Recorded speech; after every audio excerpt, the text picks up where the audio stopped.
So this is going to be the advanced guide to Ahri. My runes are the standard ones that I show you. I go electrocute, cheap shot, I think eyeball, yeah, eyeball collector, ravenous hunter, nullifying orb because I did go against the Fizz. Again, this can be either nullifying orb or mana flow band depending on matchup. Transcendence for the CDRs, and then you see here I do take double magic resist and attack speed. The attack speed is for mid laners, it just feels more fluid to help CS in lane. Your ability haste is nice, but you can play around your once you're used to Ahri, you can play around your cooldowns because you know what your limits are on going in and going out. So that's why I take the attack speed. So it just feels better to CS in the mid lane. So some of the advanced things with Ahri.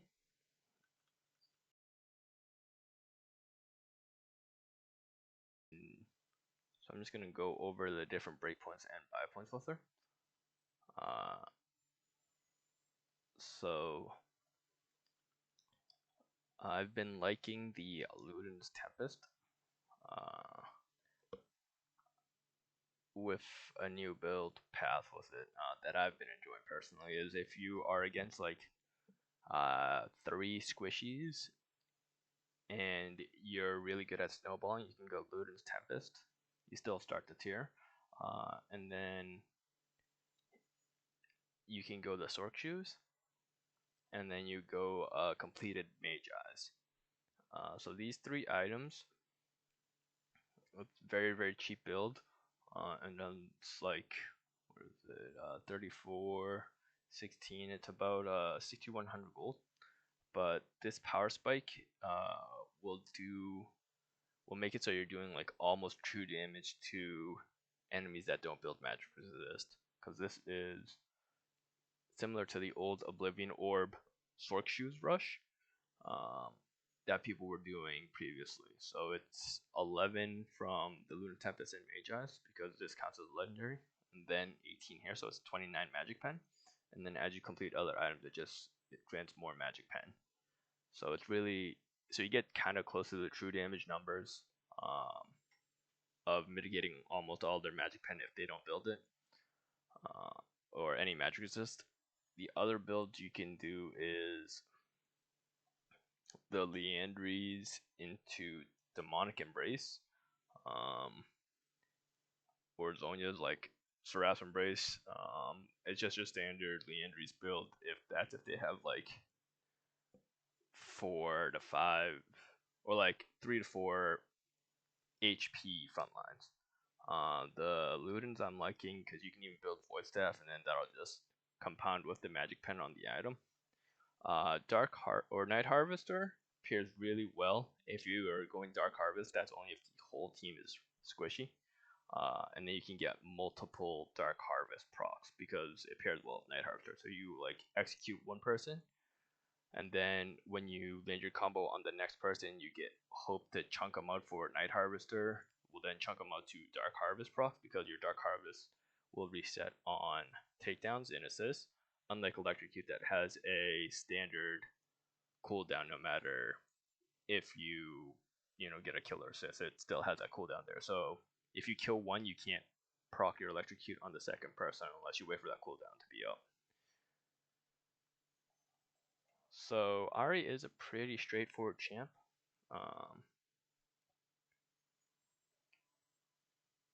So she doesn't really have too many crazy mechanics, but the main one you want to get down is your Q placement. So your Q, it does the initial out damage, and then the return damage is true damage. So you get that, and then the return damage will come back and hit them. So one thing you can do is kind of tip it so they have less response time to dodge the return damage. The other thing you can do is curve it into another champion, kind of like Draven ulti, where you throw that, and then you try to curve it into the other enemy champion. So you can go like, and you see it hits the return here. That doesn't necessarily have to be another champion. It can also be like if he's pathing towards bot side, you want to kind of like match it so that the return will also hit him. You don't want to obviously like walk up to like a frontliner just to get this off. So if it's like a Nautilus here, you don't want to walk into Nautilus's face to get the return damage on it. You just want to, like, if you can get on squishy, you can get on squishy. This is just a bonus if it's a tank. If you're really ahead and it's not like a CC that you're scared of, then you can go into this and then possibly like channel onto this, and then that might chunk out the back line while you actually focus your ability and try to burst out the front line. And the other thing about Ahri is her maneuverability. So say this is Lux. She is line skill shot, so that's how you take advantage of it. So when she tries to shoot her line skill shot Q at you, you want to either move perpendicularly like this. So you want to keep moving perpendicular. So when she shoots it here, you can ulti perpendicular to the skill shot. So say she shoots it like this, you can ulti perpendicular or ulti perpendicular. You never want to ulti like parallel to it, because that doesn't cover enough range for you to dodge it if you're close enough. So you can ulti perpendicular, and you can even gap close perpendicular. So say she is going to shoot it here, you can ulti perpendicular there, and then land your skill shot there. And then land the full combo while dodging her CC. Lux is one, Morgana, different, mid lane skill shot, line skill shot champions. That's if you're trying to use her ulti offensively. If you're using defensively, you can ulti away. Say, it's a Fizz engage or a Yasuo engage or Silas engage. Anybody that you're when they get on top of you, just sticks on top of you, you can ulti away to try and make distance. You can also definitely use it over walls to create terrain that they can't get over. You'll see in the clip after this that I primarily use it defensively, as it is a Fizz in the mid lane that I go up against, so he's just trying to assassinate and snowball against me. So then, her combo's pretty standard. Another way, so because of the maneuverability of her ulti, what you can do, and this is why I do like taking the attack speed rune, is if your opponent is pushing the enemy minion wave into you, then what you can do is cache the wave here. You don't use skills on the enemy minion wave, so it doesn't push into them. So what happens is, like, when their minion wave is pushing into you, you can pull the aggro from the minion wave to the side until your second minion wave comes and crashes here. It'll be right outside of a little bit of tower range, and then you still just auto attack the minion wave. But then while you're auto attacking it, you can try to fish with your E and try to charm the enemy champion. Because Ahri's numbers don't go crazy high, so she can't 100% somebody. Even after you get items or are ahead, at most you can probably about like 70-80% somebody on a full combo. So she needs like 2 rotations to kill somebody. So what you can do is you can go fishing. If you land an E, you land your combo, get your electrocute proc, you wait for your cooldowns, and then the enemy champion has to stay pushed up here.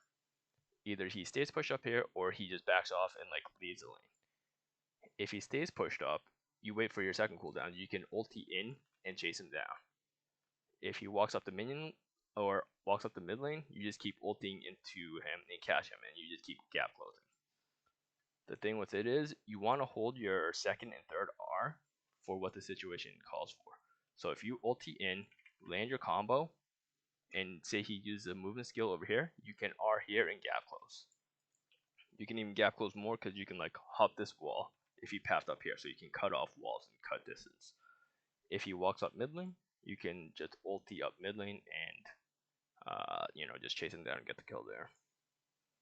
So you can use your R to reactively use it to react to your opponent's movements. You'll see in the clip after this, Fizz tries to all in me.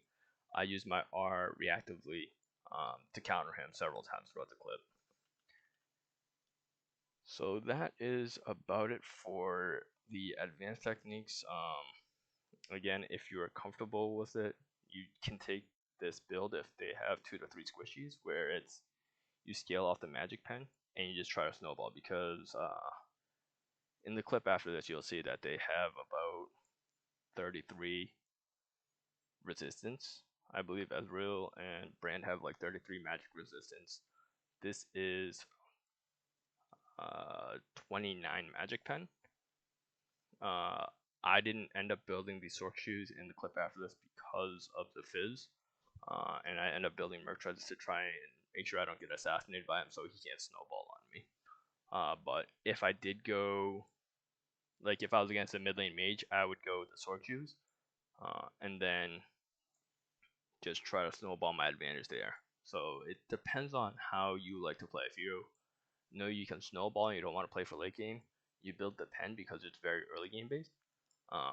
If they build match resist, you have voice staff to try and mitigate it, so it scales a little bit better into the late game. But if they're looking at HP tanks like Sion, Poppy, people that stack a lot of HP, you want to go Leandry.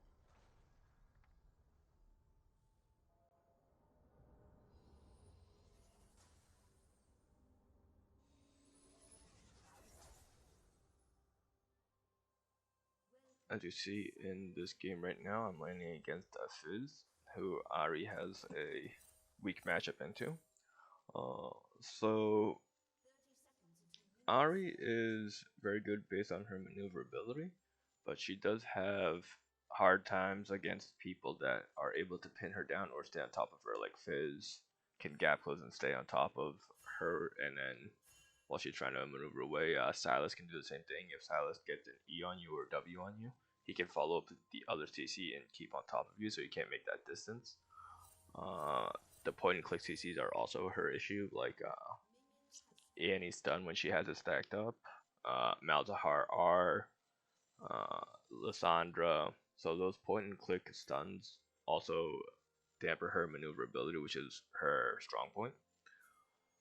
So you see here, I did take Nullifying Orb. You can see the icon on the bottom left above my champion information, just because I'm in that AP Assassin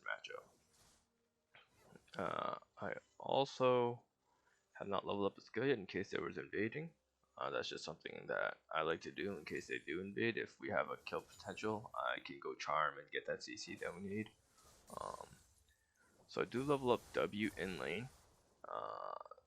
This was something I wanted to test out in this matchup.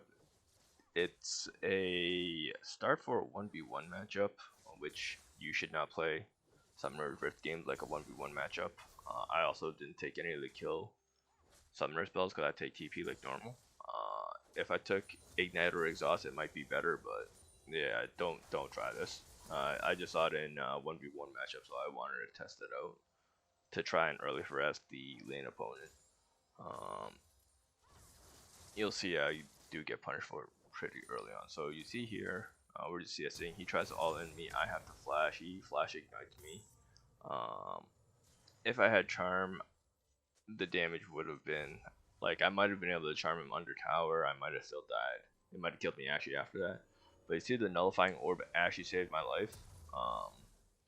As I barely survived there, so the nullifying orb stopped the dot damage from Fizz from burning me out, or the ignite itself from burning me out.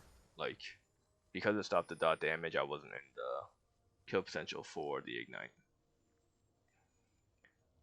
So you see here, I'm just walking back to lane.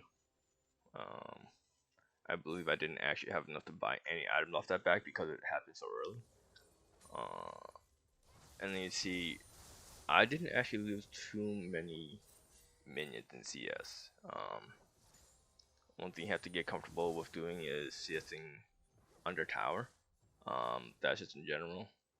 Typically, I would hope to pick up almost all of that. Uh, so you see here, I'm pushing the wave, so I'm casting spells on the wave because Fizz isn't in lane. I imagine Fizz backed, or he's roaming. So I want to push this in so he gets denied this whole creep wave, if possible. Other than that, so you see Fizz shows up here, and he stops the minion wave a little bit, and then this gets held up here.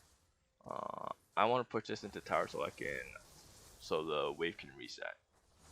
Now there's a mechanic I talked about in the previous video where you hold the charm until you see the predictive movement. So he used his E to pull in as he landed off of it. I hit him with the E charm so that it's just a guaranteed CC almost. I messed up here on positioning because I was trying to push that in so hard. I do get caught out on the Nocturne. I greeted for the cannon minion. I should have either backed off or played towards top side because I see my Yi is on the enemy Raptor camp.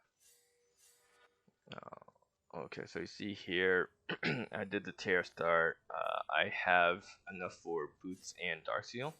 I cut about an amplifying tome. I'd rather go boots than Darkseal. He only has an amp tome, so the power is still relatively even.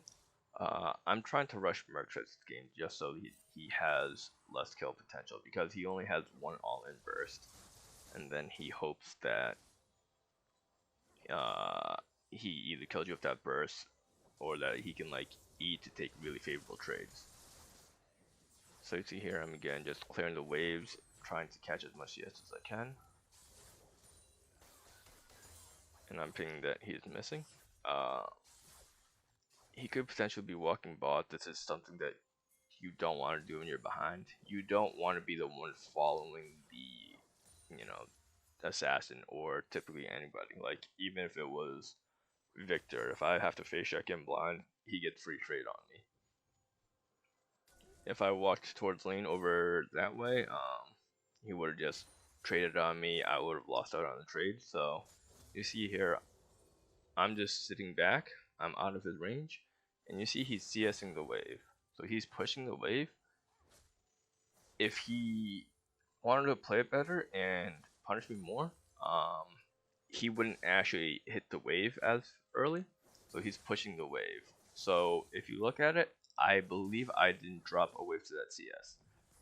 I missed this play right here, and I fault here because I should have pulled the whole minion wave towards the side, towards the upper side, and taken the aggro off of it so that it doesn't crash in. That means that Fizz has to play up on my lane, so it would be closer to my tower than it is now. And then I wouldn't have had to CS it under tower. I missed most of that wave because I miscalculated one of the melee minions' health. So you see here, I'm holding charm still. I was hoping that melee minion was going to go down and I would have charmed him, but it didn't come out in time. So you see here, I'm taking the aggro from the range minion so that it doesn't go into the tower. That means that the wave doesn't reset towards the middle of the wave. So you see here, he just pulls in again, and then he gets charmed in the tower. And I'm still surviving again because of that nullifying orb. I survive at sub 50.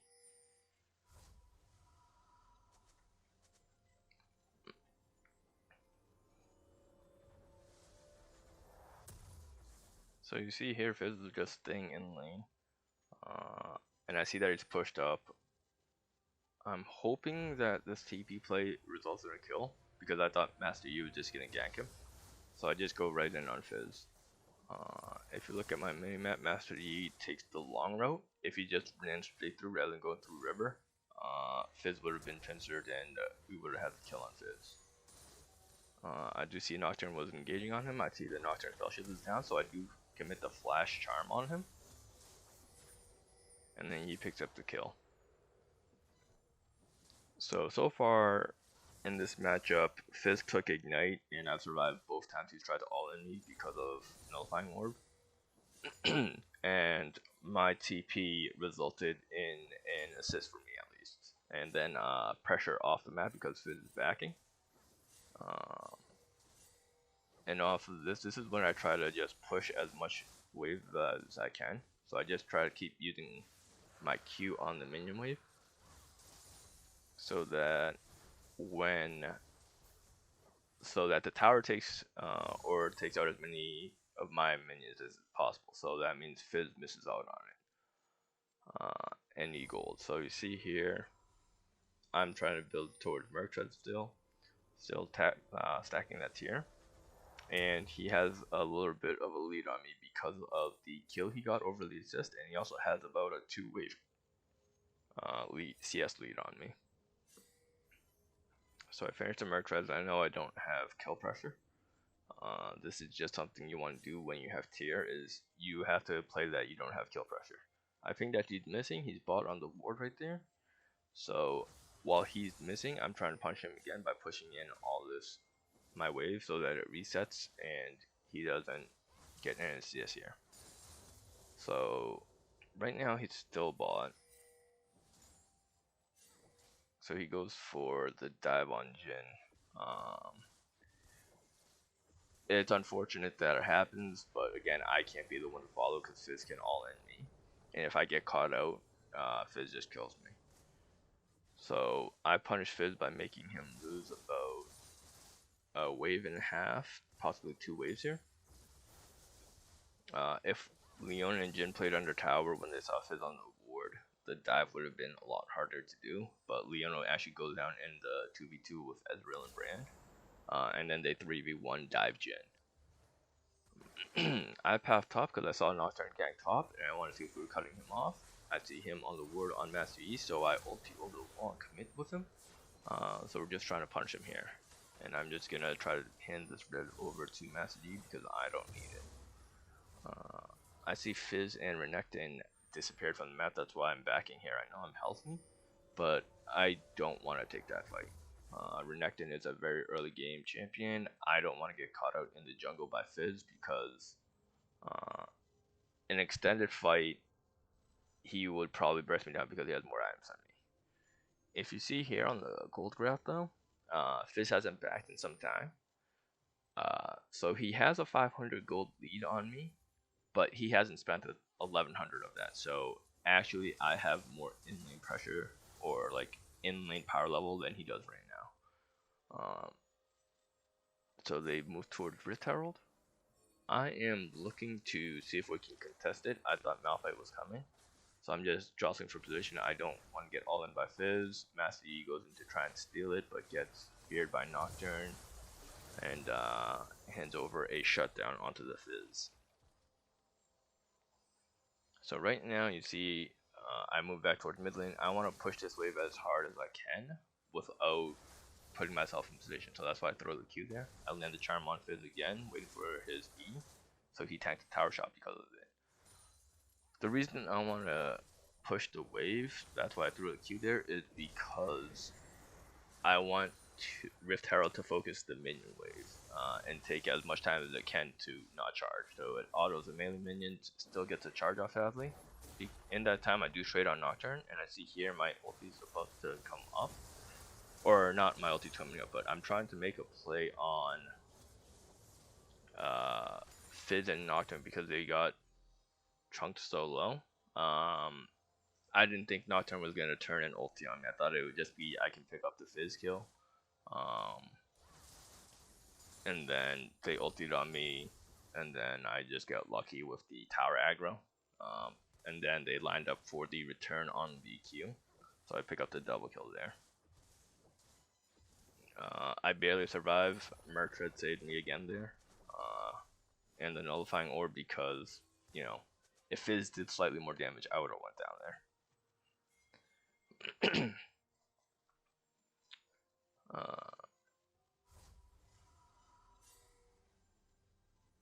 So right now I have double buff, and this is when I pull ahead of Fizz slightly. He has his mythic. I don't have my mythic done yet. So the power level is pretty close to each other. But I do have 6 stacks on the Magi's, or the Dark Seal.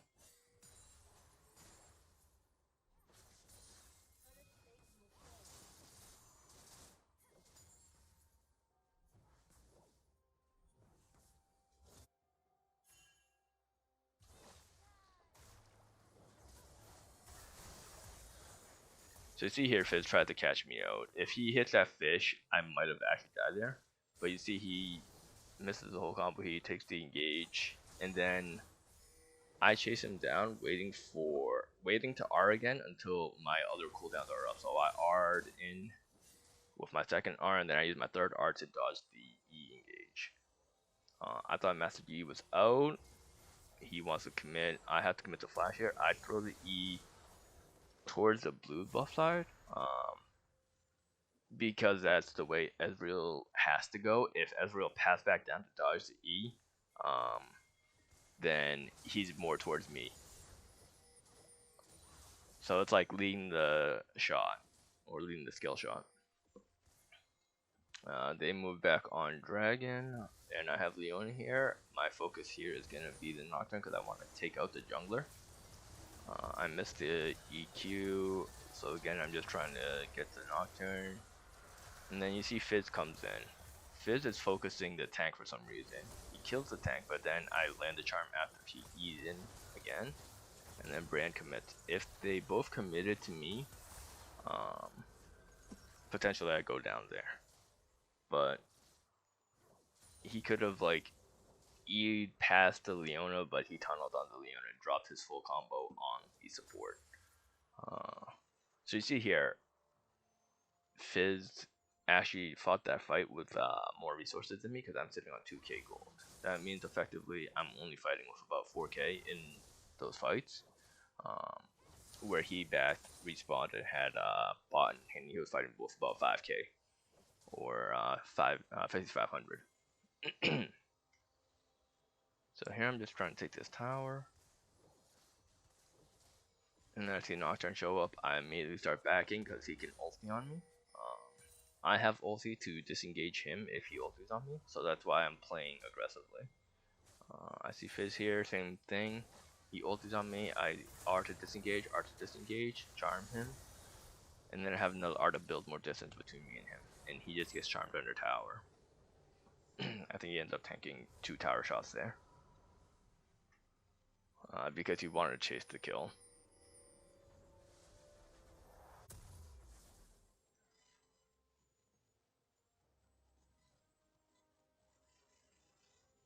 And now I fully complete the Mage Eyes.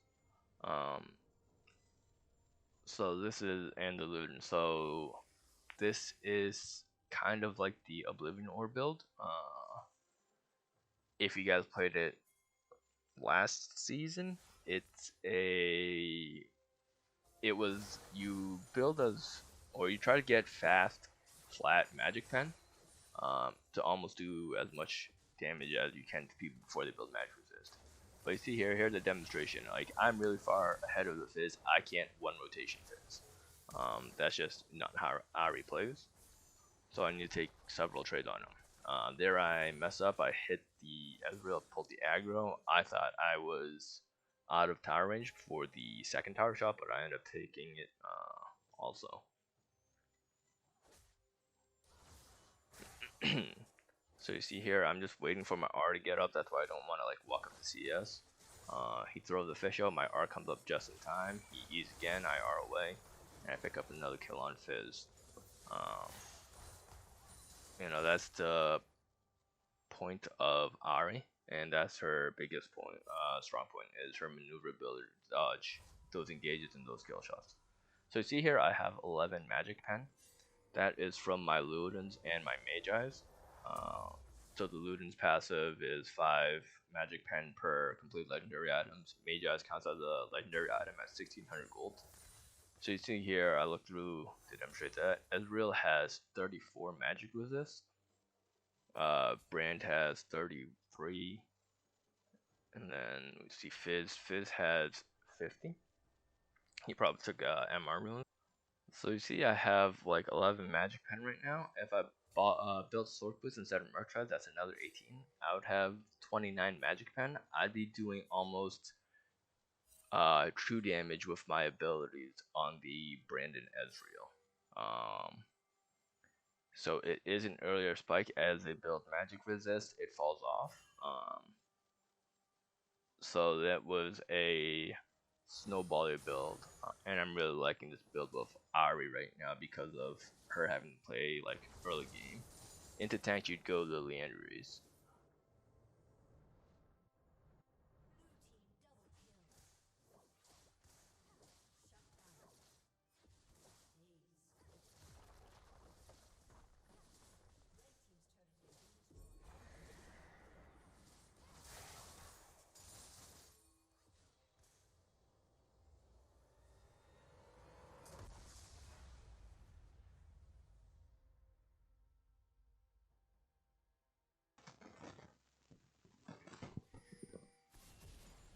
Thank you for checking out my champion guide. I hope that the tips in this video help you guys in your climb. I know that these are not the most popular builds and playstyles, however they are stepping stones to improve your gameplay. As a player, you can't expect to immediately play at a high level, just as you wouldn't expect a medical student to do a heart transplant without building up. Please let me know in the comments below the next champs you want to see. If you enjoyed the video, please leave a like and subscribe for future content. I hope these tips helped, and as always, keep climbing.